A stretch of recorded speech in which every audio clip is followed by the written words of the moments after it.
Assalamualaikum warahmatullahi wabarakatuh. Halo gengs, terima kasih sudah mampir ke channel YouTube gue. Pada video kali ini gue akan menceritakan pengalaman mistis yang gue alami yang berhubungan dengan aroma bau kentang rebus. Apa kalian di sini ada yang menyukai kentang rebus? Ternyata kalau kalian tiba-tiba mencium aroma bau kentang rebus, itu nggak selalu artinya ada orang yang lagi masak kentang rebus. Tapi itu bisa jadi menandakan adanya makhluk astral di sekitar situ. Mau tahu makhluk apa yang beraroma seperti kentang rebus? Dan seperti apa pengalaman mistis yang gue alami ketika gue mencium bau kentang rebus? Tonton video ini sampai habis, namun sebelumnya jangan lupa untuk like, subscribe, dan bunyiin loncengnya biar gue bisa terus semangat untuk membangun channel YouTube gue ini. Nggak pakai lama lagi, kita langsung aja masuk ke pengalaman mistis yang ke-6.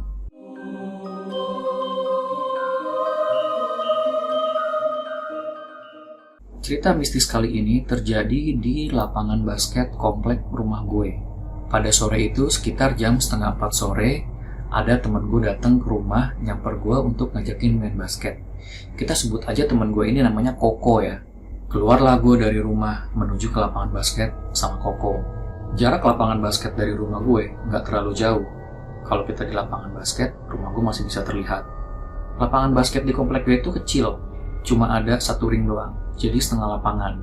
Biasanya cuma buat main man to man atau 3-on-3. Di dekat lapangan basket itu ada rumah. Rumahnya itu bentuknya kayak tusuk sate gitu. Di rumah itu ada satu orang yang jaga. Kita sebut aja namanya Mas Udin. Jadi Mas Udin ini ditugasin sama si pemilik rumah untuk ngejagain rumah itu. Pada sore itu Udin yang lagi di halaman rumah itu keluar dari rumah dan dia duduk di bangku dekat lapangan basket. Maksudnya mungkin seperti kayak nongkrong sore-sore gitulah waktu itu. Gue sama Koko lanjut main basket. Saking asiknya, gak terasa sudah jam 5 sore dan langit saat itu mulai gelap. Udin yang saat itu lagi duduk di bangku lapangan basket sambil ngeliat gue dan Koko main basket, tiba-tiba ngomong, siapa yang masak kentang rebus nih? Udin mencium aroma kentang rebus di dekat lapangan basket. Karena gue sama Koko capek, akhirnya gue dan Koko istirahat dan duduk di dekat Udin di bangku lapangan basket itu. Di situ Udin ngomong lagi ke kita, nanya ke gue sama Koko, pada nyium bau kentang rebus nggak sih?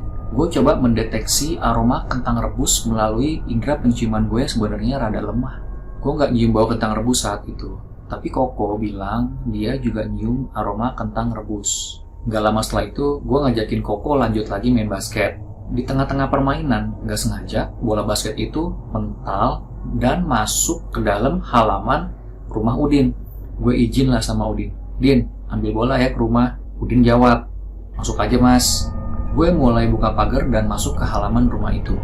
Gue lihat bola itu ada di depan kaca rumah tersebut. Jadi bentuknya itu dari halaman, itu ada taman. Tamannya itu nempel sama rumah. Posisi paling depan rumah itu adalah kaca dan di sebelah kanannya itu pintu. Gue mulai jalan ke arah bola itu berada. Ketika posisi gue sekitar 1 meter dari bola itu, tiba-tiba gue mencium bau kentang rebus yang jelas banget kecium di hidung gue. Itu aromanya seolah-olah kayak ada orang masak kentang rebus di sebelah gue persis, karena baunya itu jelas banget. Tapi pada saat itu gue berpikir mungkin ada tetangga di sekitar situ yang memang lagi memasak kentang rebus. Makanya kenapa tadi Udin dan Koko juga mencium aroma itu kan. Ketika posisi gue sudah benar-benar dekat bola itu, gue nunduk ambil bola itu setengah jongkok seperti itu. Saat gue jongkok, gue ambil bola, gue pegang dengan tangan gue. Posisi gue diri lagi, gue mau jalan ke lapangan basket kan. Pas gue berdiri, posisi depan gue itu kan kaca. Pas banget kaca. Itu jaraknya cuma sekitar 30 cm, 40 cm lah kurang lebih dia. Dari posisi gue duduk ke kaca itu. Pas gue mulai berdiri, gue melihat dalam ruangan rumah itu. Di dalam ruangan rumah itu, gue melihat sosok makhluk astral yang tinggi banget.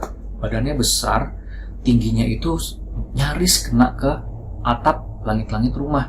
Sosok makhluk astral yang menyerupai genderuwo itu menatap tajam seolah marah ke gue sambil menunjukkan tangannya ke arah gue. Badan makhluk astral itu besar, tingginya mungkin kalau gue lihat itu sekitar 3 meter. Bola matanya itu warna putih semuanya. di bagian giginya ini memiliki kayak caling, tapi ke arahnya ke atas. Badannya itu berbulu semua, warna hitam, kukunya panjang, besar-besar banget, dan di seluruh badan genderuwo itu mengeluarkan asap halus. Dan yang lebih mengagetkan gue pada saat itu, sosok genderuwo itu yang tadinya berdiri rada jauh dari gue, ada di dalam ruangan, dengan cepat dia berpindah tepat bersekatan sama gue di kaca. Kebayang gak? Jadi nih ya, gue di luar, ini kaca, genderuwonya itu di sini. Pas mukanya ditempelin di kaca sambil melihat gue. Pada saat itu, gue baru sadar, ternyata aroma bau kentang rebus yang gue cium, Udin cium, Koko cium, aromanya itu berasal dari genderuwo itu. Udah nggak pakai babi bu lagi gue waktu itu.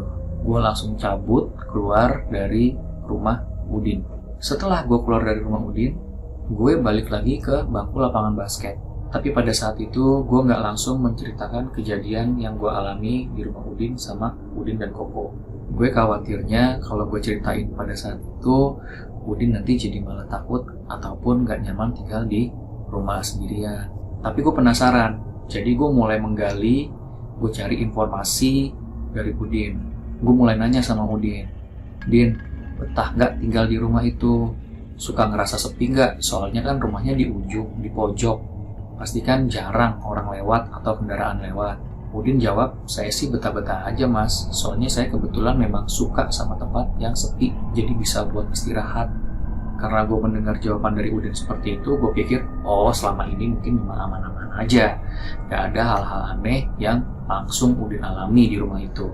Karena waktu itu sudah sore, gak terasa kita bertiga mulai ngedengar suara azan maghrib berkumandang. Akhirnya gue, Udin, dan Koko pulang ke rumah masing-masing. Keesokan harinya, gue main basket lagi sama Koko di lapangan itu. Tapi pada sore itu, gue ngeliat lampu di rumah Udin itu nyala. Gue tanya sama Koko, Kok, itu kok lampu rumahnya Udin nyala ya? Si Udin kemana? Koko jawab, gak tahu, mungkin lagi keluar. Jadi gue mikirnya, mungkin Udin lagi keluar untuk beli sesuatu aja. Karena gue pikir Udin lagi pergi ke warung, gue kepikiran untuk titip minuman sama Udin. Gue SMS Udin lah pada saat itu. Pada saat itu belum ada yang namanya aplikasi chat lain. Jadi di zaman itu yang bisa kita pakai itu cuma telepon sama SMS. Gue SMS Udin, Din, kok lampu rumah nyala? Lagi di luar ya? Gue sekalian titip minuman dong.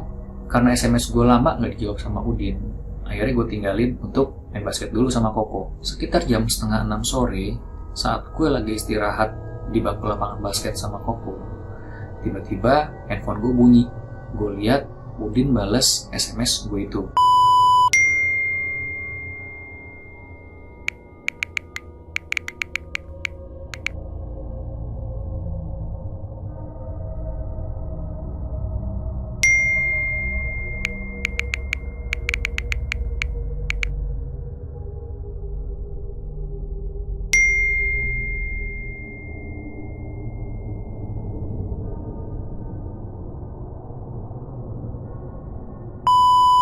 Menurut Udin, padahal sebelumnya dia nggak pernah mengalami hal-hal janggal atau aneh yang terjadi di rumah itu. Gue langsung nangkep apa yang diceritain Udin pada saat itu. Jadi gue cuma balas SMS Udin, ya udah Din, kamu pulang dulu aja, biar lebih tenang di rumah sendiri. Koko yang lagi duduk di bangku lapangan tenis, itu posisi dia itu menghadap ke arah rumah Udin.